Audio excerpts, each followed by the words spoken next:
Alors Stéphane, on a vu les deux premiers piliers avec Pierre-Hugues, soit la pensée ou les pensées et l'hydratation. Alors on va avoir deux nouveaux piliers avec toi. Ok. Maintenant, le prochain pilier, ça va être l'alimentation. Un vaste sujet. Tout le monde parle d'alimentation aujourd'hui et c'est vraiment lié avec l'activité physique et avec le quotidien des gens. Donc la première chose à savoir, c'est qu'avant de miser sur l'entraînement ou l'activité physique, commençons par bien manger. Ça va être la première chose. Donc on va vous donner quelques points clés. Donc la première chose, c'est vous êtes ce que vous mangez. Qu'est-ce que ça veut dire? C'est-à-dire que nous, on vous conseille d'utiliser, de consommer des aliments de qualité. Des légumes, en ce qui concerne les légumes, frais, la plupart du temps. L'idéal, ça serait qu'ils soient crus. Si on les mange cuits, c'est vraiment un petit peu plus cuit à la vapeur. Ça diminue les propriétés, j'imagine. C'est ça, ça va diminuer un petit peu la quantité de sels minéraux et de vitamines au sein du légume. Okay. Pour les fruits, pareil, même chose, consommer les fruits de saison, c'est mieux. Et éventuellement, c'est mieux si on peut les consommer entre les repas. Au niveau de la digestion, c'est encore meilleur. En ce qui concerne les sources de protéines comme la viande et le poisson, toujours la même chose, les produits de qualité, les producteurs locaux, quelles que soient vos régions. Il y a des fois des labels aussi qui sont établis et qui amènent une certaine qualité aux produits que l'on utilise. Et enfin, pour les graisses, l'idéal, c'est de consommer des produits riches en oméga 3. Okay. Voilà pour le premier point. Deuxième point, on va plus être axé sur planifier les repas.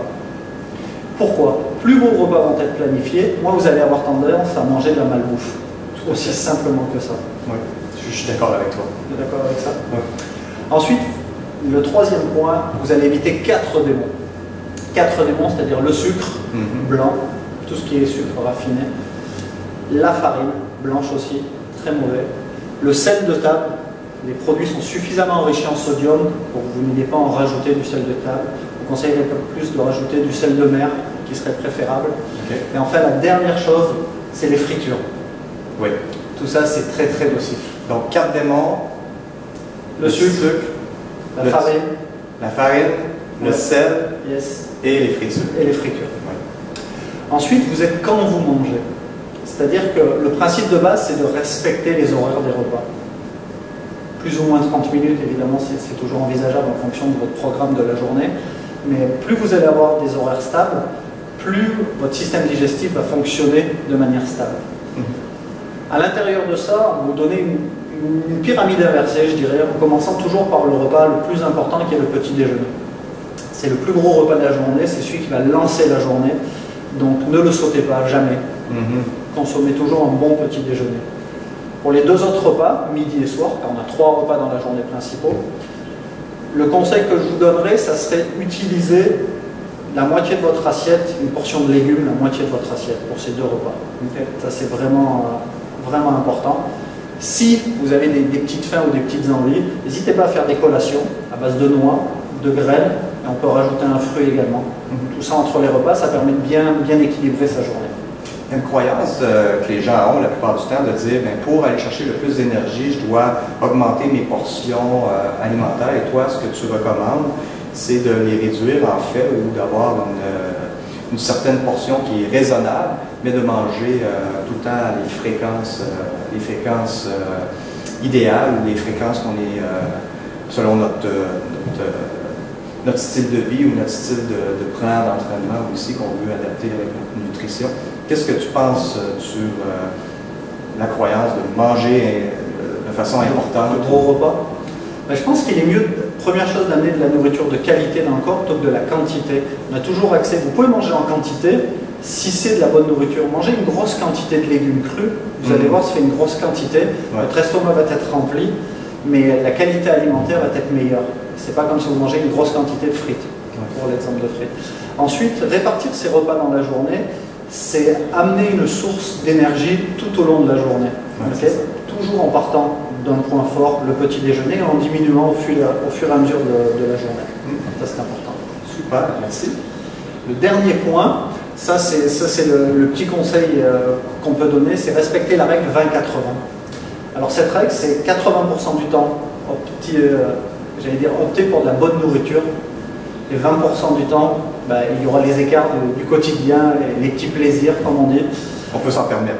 On peut s'en permettre, oui, c'est ça. Il ne faut pas être non plus ultra restrictif, mais 20% de petits plaisirs, c'est déjà bien. Si ces 80% sont respectés, votre corps va beaucoup mieux les accepter.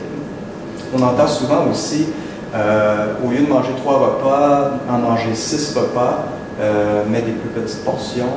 Qu'est-ce que tu dis sur cela? Bah, pareil, ça va être aussi en fonction de votre dépense. On va l'aborder dans le prochain point. Mais il est quand même bon de consommer des petites quantités d'alimentation, de nourriture tout au long de la journée. Mais nous, on propose toujours vraiment gros petit déjeuner, un petit peu moins midi, et encore un petit peu moins le soir. Et il y a toujours cette logique de l'entonnoir. Et ça va nous amener vraiment aussi en fonction du type d'entraînement que vous allez avoir. Ok, super, merci. Donc voilà. Maintenant, on peut tout de suite donc dériver, comme j'ai dit, sur la partie entraînement. Donc là, on trouve un endroit pour ça aujourd'hui. Oui, un endroit magnifique à l'Auberge Saint-Antoine où justement on reçoit nos clients ici, et où on les entraîne. Alors l'entraînement, pareil, le point qui est lié à l'entraînement, tout entraînement, c'est le mouvement. Si on a un objectif de santé, on a un objectif de bouger, donc de mouvement.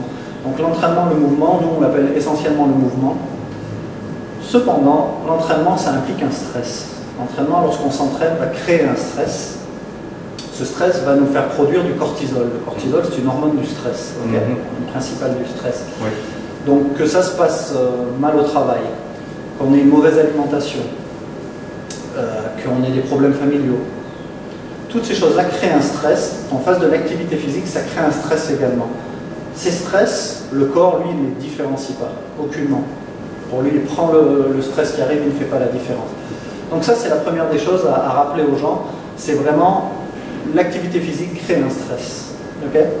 Donc lorsqu'on débute en activité physique, il faut être capable de se dire par où je vais commencer.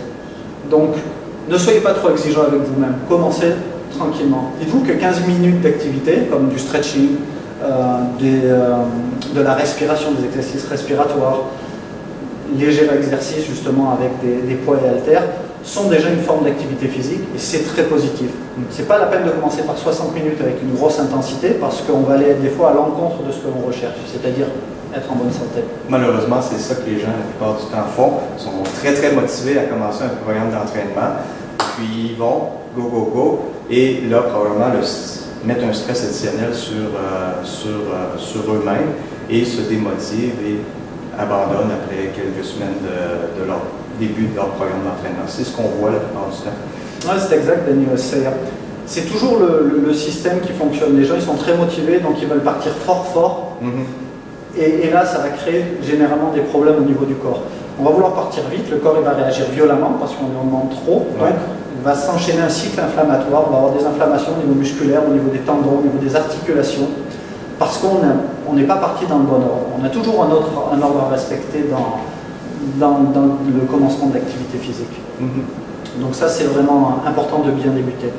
L'autre conseil au niveau de l'activité et de l'entraînement, la première des choses, alors ça c'est vraiment le plus important, c'est faites-vous évaluer. L'important est d'avoir une évaluation de la condition physique. C'est un petit peu la base, nous, de notre programme.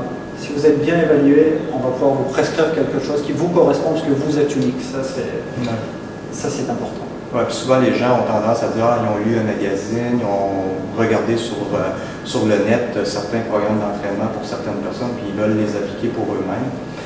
Et malheureusement, encore là, ça les démotive parce que c'est peut-être pas adapté à leur style ou les besoins ou les objectifs qu'ils veulent atteindre aussi. Exactement. C'est rarement adapté. C'est rarement adapté à vous parce que ça reste quelque chose de générique. Et les gens, ils n'ont pas de bilan sur vous. Et lorsque vous débutez, on a tendance à vouloir vraiment trop en faire. Donc, commencez doucement avec une bonne évaluation au niveau de la posture, au niveau des abdominaux, au niveau de votre style de vie. C'est ça la première chose. C'est ça la chose la plus importante parce que on va pouvoir déterminer comment on va fonctionner, comment on va évoluer. Je ne dis pas qu'on va faire que 15 minutes d'activité toute votre vie, ce n'est pas l'objectif, parce que l'objectif de la vie, c'est justement qu'on puisse s'entraîner toute la vie. Ouais. Donc on va commencer par 15 minutes, puis plus votre corps va avoir d'énergie, plus votre corps il va pouvoir redonner cette énergie. Donc ça c'est le principe aussi du work-in, work-out. C'est-à-dire que le work-in, ça va être le travail par du yoga, des exercices respiratoires, des exercices de zone training que l'on prescrit aux gens pour qu'ils gagnent de l'énergie. Des exercices de training de zone training. Ce sont des zones du corps, okay, en fonction des gens où vous avez des maux, le cou, le dos, le ventre, les genoux. On va prescrire ces exercices qui vont restituer l'énergie, recharger les batteries, comme on dit. L'important, si on a des batteries bien rechargées, on va être capable de donner l'énergie. Et ça, c'est le premier point. Et après, il y a le workout. Donc là où on va pouvoir faire de la course, de l'exercice musculaire, du tennis, différents sports. Selon les sports que les gens peuvent, que ce soit le cyclisme, les golfeurs aussi. Exactement. Là, tu vas pouvoir développer des zones de muscles un petit peu plus précises. Et en diminuant les pathologies et les risques de blessures, parce que comme on l'a dit, l'important c'est que vous pouvez faire de l'activité tout au long de votre vie, c'est ça qui est important. Voilà. Alors, ça fait le tour des deux piliers. Donc, on a parlé de la pensée, hein, le premier pilier, l'hydratation. Oui. Par la suite, l'entraînement. L'alimentation. L'alimentation, excuse-moi. Et l'entraînement, le quatrième pilier. Exactement. Alors, il nous en reste deux. On y va? C'est parti. On y va.